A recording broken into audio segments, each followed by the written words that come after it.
Hello everyone, I am back as promised here to cover the Champions League and Europa League fixtures from this week. Of course, if you do enjoy the video, make sure to like and subscribe to WDSportz. With the restrictions lifting, hopefully the non-league content will be returning within the next couple of months. But let's get straight into the Champions League and Europa League games from this week. So we'll start off with the biggest shock of the round, which was, of course, Juventus against Porto. Juventus winning by 3-2, but of course, Porto with those 2 away goals managing to get through to the next round. And what a result this was as well. Really impressive performance from Porto. I thought defensively they were superb. Pepe at 38 years of age, commanding the back line. Really good at just getting his head or his foot or any part of his body in front of shots, crosses. I thought that on the counter-attack they were limited, but they made use of the chances they had. And what a goal as well in the last minute as well. The free kick was particularly impressive. Manages to get it under the wall and then straight into the bottom corner. I think it was Oliveira with the goal. He got 2 in this one. Really impressive performance from him. Conceição maybe doesn't get a lot of credit as being a good manager. I think that he's been outperformed this season by Ruben Amorim of Sporting Lisbon, but he's a very decent coach, and I think this is really his first big scalp in the Champions League. And Porto were good value for it. I thought Juventus were very much off the pace, far too reliant on individuals to get them through the match. I thought Chiesa again though had a very good game. I thought Ronaldo was a little bit muted, couldn't quite get into the match. Cuadrado was very unlucky late on in the match, hitting the crossbar with one of his shots. But Porto will be super happy about this. Down to 10 men as well, with Taremi getting sent off, who's been a really important player for them this season. I think that this is a huge result for Porto and Portuguese football as well. They don't get many teams in this stage of the Champions League, so for them to get to the quarterfinals is really impressive. I'm looking forward to seeing how they get on. But for Juventus, this leaves them in a hole, really. I think Pirlo will stay. This is a project for them, but this really does show that their project is in its infancy. They looked very out of form. Whilst they created a lot of chances, they weren't very clinical. And I think that on another day, they probably could have gone through. But let's just take the moment to appreciate what a fantastic tie it was. Goals, sending offs, controversial decisions, chances. It had it all, and I was absolutely gripped throughout most of this tie. And it was good to see an underdog actually get a win. It's the real first big shock I think that we've seen so far in the Champions League this season. So yeah, really good. Fair play to Porto. Next up, we had Arby Leipzig, who lost 2-0 yet again to Liverpool. Liverpool going through by 4 goals in an aggregate, and a very solid performance. Fabinho particularly impressive in this one. Really shows how important he is when he's not shoved into centre back and he can actually get into central defence in midfield, break up the play, get Liverpool going. He's a really important player to their system, and we saw that today. And to be honest, Leipzig have been disappointing. I expected a bit more from them this season in the Champions League, considering how good they've been in the Bundesliga and how poor Liverpool have been recently. I thought that they might have been able to turn around the first leg defeat, but Liverpool were just as good at the neutral venue and showed that they can perform. They can still perform on this stage. They've got it in them. I think once a couple of players come back from injury, I think they'll be okay. But yeah, really impressive performance from Liverpool in this one. Leipzig lacklustre, no Champions League glory for them this season, but they still have the Bundesliga title to look forward to.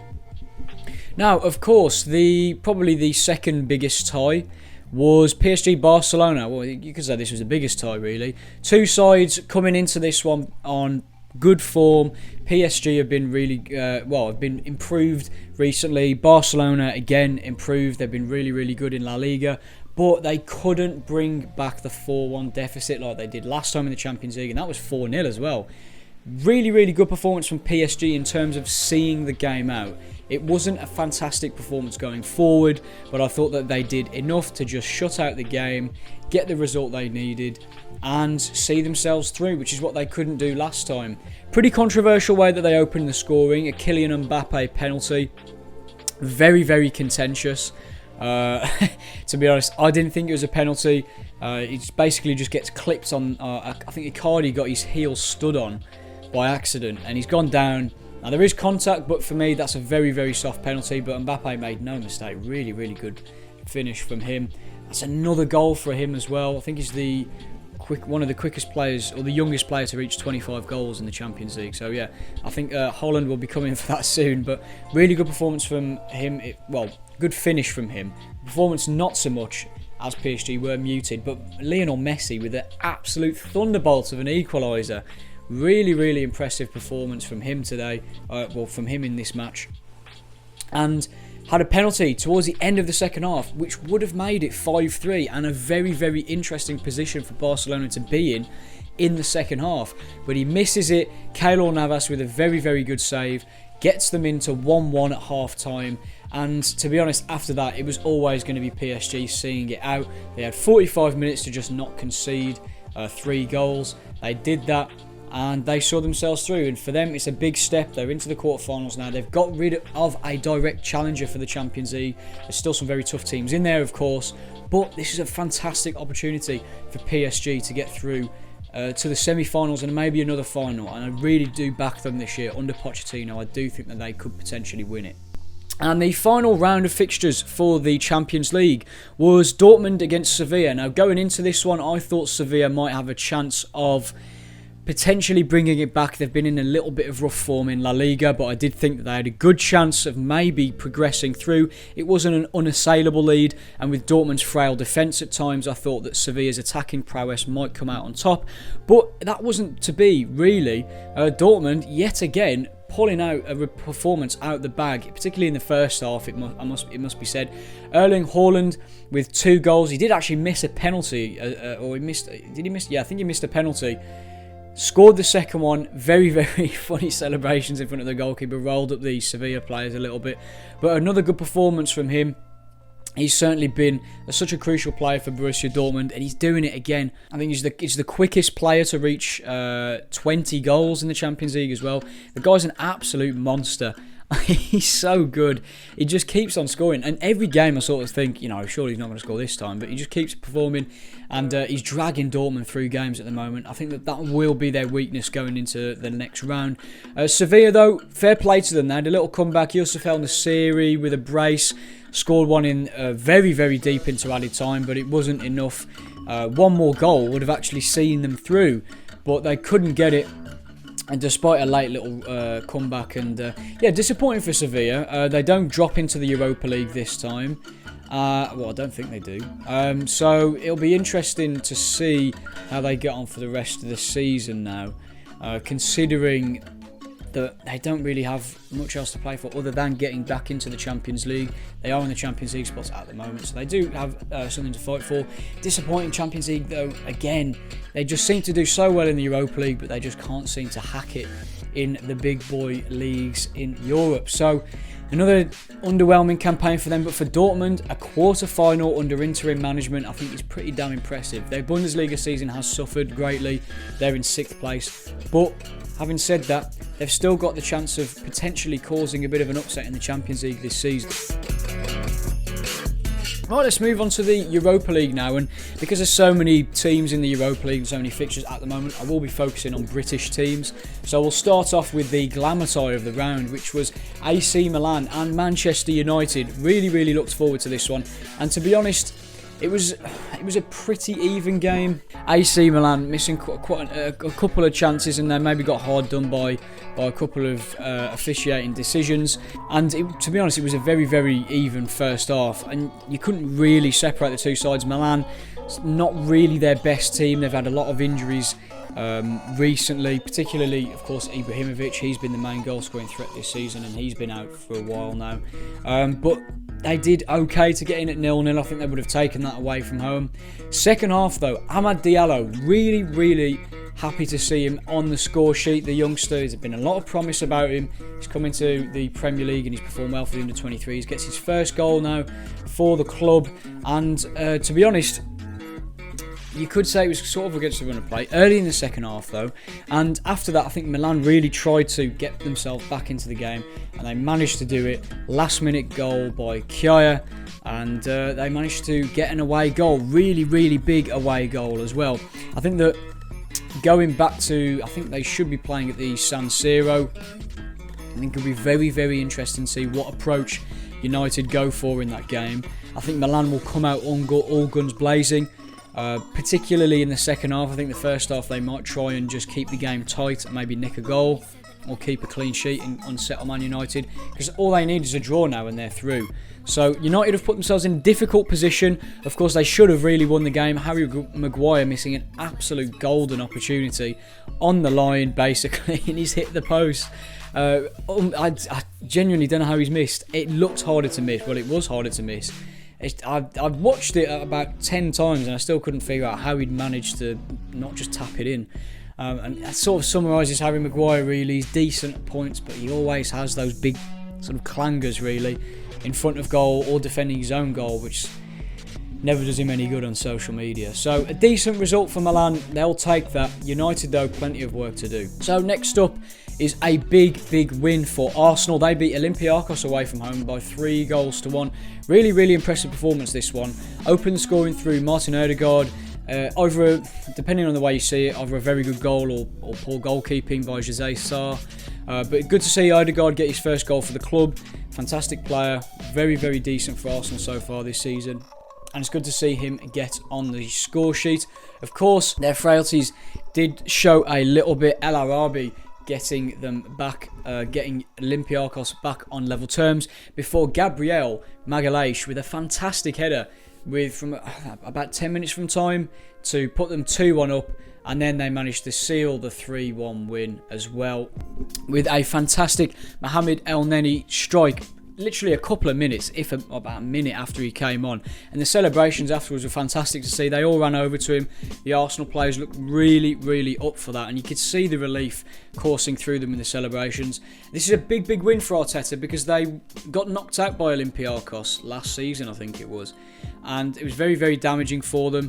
I think this season now they have a much better chance of competing for the Europa League. They're starting to get a bit of momentum, and I think that this could maybe be a turning point for them. They showed a lot of attacking quality, and do you know what? Defensively, they were okay. I thought that Olympiacos didn't trouble them too much. I think they put them under pressure at points. But I think considering the result Arsenal got against them last season, this is a really good result away from home. I think with a crowd, it could have been different. They do have a very intimidating fan base, Olympiacos. But this is a really good result for Arsenal, and one that means they go into the second leg with just a bit of leeway to go out and play and enjoy themselves. And try and just see out the game and not do anything stupid as well, because they need to make sure that they actually do see it out, because even though they do have 3 away goals, Olympiacos, as we saw last season, can easily get a couple of goals. So we'll have to wait and see what happens. Well, Tottenham, a very comfortable win for them, 2-0 against Dinamo Zagreb. I think it was always going to be the case that they were going to win this one, particularly with the form that they've been in recently in the Premier League, and that form pretty much continued. Harry Kane with a brace. The guy continues to score goals. Him and Son have sort of reignited that sort of partnership, and he was really good in this one as well. He's such a good goal scorer for them. He's able to get himself in positions, and we saw that with the goals that he scored as well. Both good finishes, clinical, and to be honest, Jose Mourinho has got his side playing. And despite some of the inconsistencies they've had this season, if they can really continue this form, especially with Gareth Bale coming back into form and Dele Alli as well, they could have a really strong second half of the season. And particularly in the Europa League, I think I would definitely put them down as one of the favourites. With the firepower that they've got, you'd be stupid not to put them down as favourites. They got to a Champions League final, so they can definitely get to a Europa League final. And this could be their big chance to get a trophy. Jose Mourinho, of course, did win the Europa League with that very average Manchester United side. So we'll have to wait and see. Can he do it again? I'd certainly think he can. Very convincing performance yet again. Not really troubled defensively. I mean, it was a professional performance. Dinamo Zagreb, never really going to be too much of a contest. They were resilient, to be fair. Only conceding 2 goals. I mean, Kane scored in the 25th and 70th minute, so they were definitely able to sort of reduce that attacking impetus. But I certainly think the Spurs were good value for the 2-0. And promising second half of the season for them. Right, we then move on to the final game, which is Rangers, a team that have been very impressive under Steven Gerrard, fresh off the back of a title win, and now playing in the Europa League to try and at least get as far as they can. And to be honest, they're doing pretty well at the moment, and they played out a 1-1 draw against Slavia Prague. Not the best performance, to be honest. I think they maybe took their foot off the gas a little bit. Maybe some of the celebrations get into their heads. I think Slavia were very, very, very good in this one, actually. Particularly in the first half, I was really impressed. They were knocking it about really well. They were playing some very nice football and deservedly took the lead as well through Stanchu, who's been a very, very impressive player for them this season. Really good in the Europa League and particularly in their domestic leagues as well. And to be honest, after you could see the confidence in Slavia's side because they knocked out Leicester, and fair enough, going into this one they could easily get through, having beaten a very good Premier League side that are competing for the top 4 this season. And I think Rangers really forgot that. I genuinely think Rangers took their foot off the gas. They weren't particularly impressive. I thought going forward they looked limited. Aribo was struggling at points. He had a much better second half, it has to be said. He was much better in the second half. Caused problems for the fullbacks. Managed to get inside quite a lot, getting into the penalty area, causing problems. But it was actually a defender who got them back in the game. Helander with a very nice goal. And again, Steven Gerrard's side showing that they do have different players that can score. They don't rely on one player. Of course, Alfredo Morelos is the real sort of talent for goal scoring, but they've got a multitude of players that can do the same job. So, all in all, very much a tale of two halves, I think, for Rangers. Very poor first half. They were lucky to go in level, but the second half was definitely much improved. I think they definitely got a bit of a rocket up the arse, because I'd imagine Steven Gerrard wouldn't have been pleased with these players maybe not taking it as seriously as they should have, although that's just my interpretation. Clearly that might not be the case, and maybe they were just a bit off form. Going into the second leg, I think they'll feel quietly confident that they can, off the back of this now, they've got an away goal, technically an away goal, and they can, off the back of this, they can get through and perform slightly better in the second leg. And at home, I think they will be a lot better, and I think that they do stand a good chance of getting through to the quarterfinals, which would be a really, really good achievement, especially with that extra round in the Europa League. It's definitely possible. They can score goals for fun at points, and I would expect them to do better in the second leg. So, decent result for Rangers. It's not the worst. So that is it for today. Those are the Europa League fixtures and the Champions League fixtures, of course. Make sure to subscribe to WDSportz for more of this content. Hope you all take care of yourselves and enjoy next week's round of Champions League and Europa League fixtures, which I will be bringing to you in the same fashion. So thank you for enjoying and thank you for watching this video, and I hope to see you in the next one.